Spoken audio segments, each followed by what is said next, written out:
Wie van julle het al ooit in julle lewens 'n sin geskryf? Ek sien 'n hand daar. Ja, almal van julle? Lyk my almal van julle het al. Nou, wie van julle wil graag 'n goeie sin skryf? Dit lyk of daar darm 'n paar hande is. Ek het onlangs hierdie boek gelees, First You Write a Sentence deur Joe Moran, en is ongelooflik wat ek daaruit geleer het. Ek beveel dit hoog aan.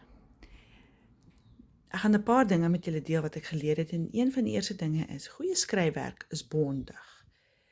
Dit beteken, as jy woorde kan sny, sny hulle.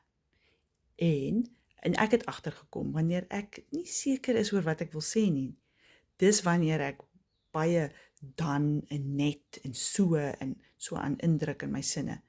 Sny daai goeters. Dit beteken, bondige skryfwerk beteken ook dat jy korter woorde gebruik. So as jy 'n woord het met minder lettergrepe wat jy kan gebruik daai ene. En dan die ander ding, goeie skryfwerk lewe, want daar's baie werkwoorde in. Goeie skryfwerk is werkwoorderig. Ek het hierdie boek gelees in die tyd wat Buiten Buitenbag oorlede is, en ek het toe van my rak af gaan haal hierdie digbundel. En toe ek het lees, toe besef ek, maar dis een van die dinge wat mens werklik van sy gedigte kan sê, dis werkwoorderig. En die ander digter wie se werk so is Tom Dreyer. Hy het 'n briljante debuutbundel geskryf, Nou in Infrarooi. En dis natuurlik nie so dat elke werkwoord dieselfde sterkte het nie. So jou hulpwerkwoorde byvoorbeeld is swakker. Is en het en was. Dit is, as jy dit kan vervang met 'n gewone werkwoord, ek ken nie die terminologie nie, maar so goed nie, maar byvoorbeeld in plaas van om te sê iets is so, om te sê die ding maak so, verstaan? Dit maak dit net meer lewendig.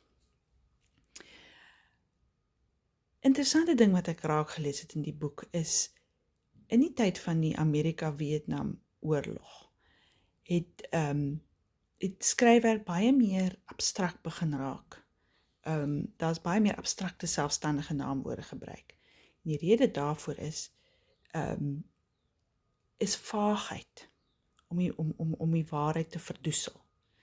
En dit is baie keer wat gebeur, wanneer ek nie seker is oor wat ek wil sê nie, dan gebruik ek baie die leidende vorm, dit word gedoen, want dan sê jy nie wie dit gedoen nie, nee, so dan is niemand skuldig nie, so dan kan jy lekker vaag wees, en abstrakte selfstandige naamwoorde,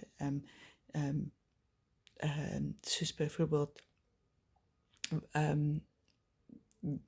ek dink nou aan die waarheid, of enigiets wat op heid eindig, of igheid. En so hierdie dinge, as jy hierdie dinge vermy, dan kan jy al klaar baie beter doen, glo ek. Ek leer nog, maar hierdie is die ding wat ek geleer het, en ek dink dit maak nogal 'n groot verskil. Ek beveel hierdie boek hoog aan. Ek sien hy so R300 op Takealot, en ek was gelukkig om dit in die biblioteek te kry, maar ongelukkig beteken dit ek kan nie die boek vir ewig vir myself hou nie.